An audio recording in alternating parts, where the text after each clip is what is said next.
O te whaatalo whaatu i le whaafonga tāpua i mai. Ar pa ia o le atunu. O pa ia wha le atunu. Pa ia wha le malo. Pa ia wha le tala lei. Wa ta oto atu i māta ngofie. O le taafi wha mau e tiu waisi o tātou atunu. Mai tu mau pea. Tātou te whaaftaia le alofa ma le tausinga ma mana le atua. Awa o lea ua tātou taunu mai i le whai unga o le nei vai aso.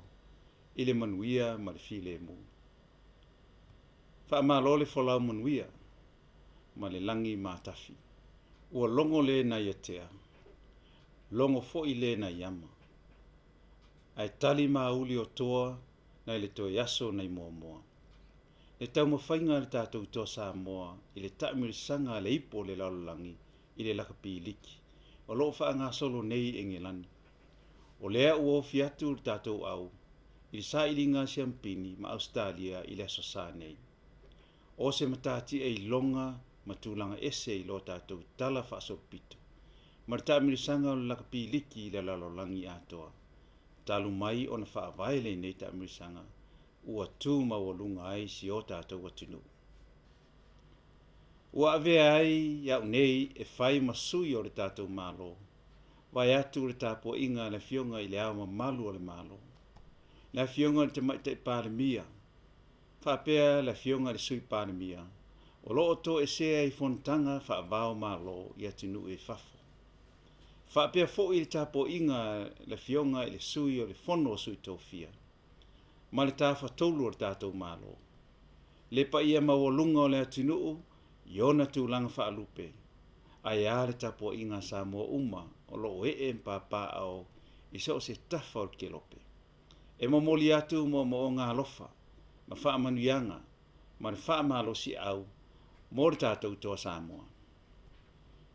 Lau susunga le whaiaonga, Matt Paris, ma le mamalu i le pūlenga o le tātou au. Lau susunga il kapiteni, Tuna Paulo, ma tamata alo uma o le tātou au, a le toa Samoa. Ma tau te whaamanui atu i lo o tau alo whaiva i le taalonga. O la o tau to e taalonga, o le to e tā, ma le to e aso o le tau sinionga. O le mātou whaamanianga, i e whaatupu e le atua, lo o tau malosi. Le loto tele, le toa, ma le mata alia e whaatino ai le taalonga i le maua lunga e ngata ai. O le tatalo a lo o tau atinu, tātou wala au lia le atua, tātou te au whaatasi, tātou te manu malo ai. Ia po uli o tau tino, ia malama o tau mata, ma ia tafe toto o tau wala.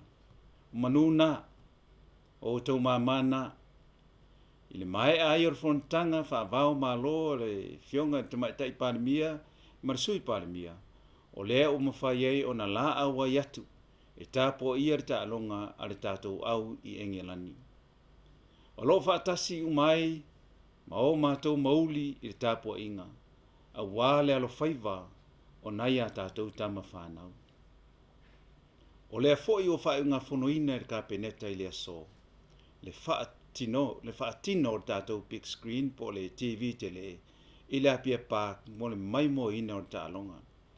Ma o le a whaatino ai le por kalame e wala uli ai le atunu mo le tapua inga o le tātou tō Samoa I le waweao o le aso nei. E a mata I le sauni ngā lotu I le itulai tasi le waweao o le aso nei. O na amata I lea o le maimoanga ma le tapua inga o le tālonga.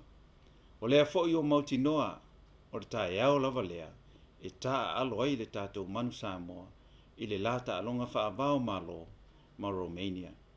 O le a whailo atu le komiti, tā penanga o le Neipol Kalame, e au fi ai le komsina o leo leo, le whaululunga le pūlenga o tangata tā whao mai mua mai. Ma tanga luenga o so ta inga, ma whaamtalanga teno kolosi. Ma tanga luenga o tupe, ma le pūlenga o whale ma malai ta alo. Lauli linga o por kalame mo le nei wha moe moe. O se tasi le nei o por kalame I wa whata oto, sanga mati ai le wha manatuina, o le ono sfurta o sanga o lo tātou mā lotu tua tasi. o tātou malanga e folau ma le whaatua. Samoa e le atunu pele, o la tau mau, i so se whaiva e si, o le tāpua inga mau. Tātou te mata no nofo, maula lei ula, ma pō le whala, ma tui ma alia le langi, ina ia manuia le taalonga, a le tātou toa Samoa. O le awhia ngai le li komsina, ma le malo, ma le puipuinga o le saunga le mu, o sio tātou atinu. O le tatalo, ma le tu alalo, le atinu pele, ia whai malu, lo tātou whaiva, ne ia mapo pēr saunga le mu, o le atinu lau tele. Ai mai se lunga o ala tele o le malo, e whaawau pēa ia inga whaatula fono, mo le ava malosi i le asasa. Ia manuia ta alonga to Samoa, ia manuia ta po inga maua si o tātou atinu, ai mai se Samoa umai le lalolangi atoa. Kou te toa Samoa, soifua ma ia manuia.